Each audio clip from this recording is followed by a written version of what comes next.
vyschnou řeky creation is over. a najednou je veškeré stvoření učiněné. It's wonderful.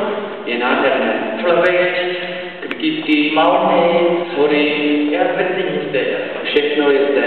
Now I wanted to create a human being in my image and likeness. A teď chci stvořit lidské bytí ke svému obrazu a podobě.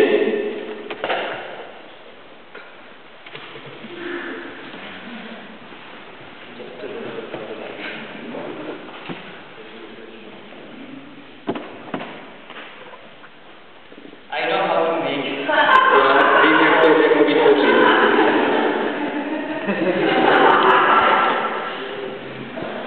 I see that it is good now. Vidím, že je to velmi dobré. Now I want to give him life. A teď do něho chci vdechnout život.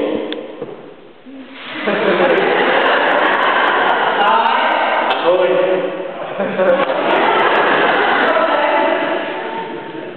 You are creating my image and likeness. Jsi stvořen k mému obrazu a podobě. I call you Adam. A teď tě pojmenuji Adame.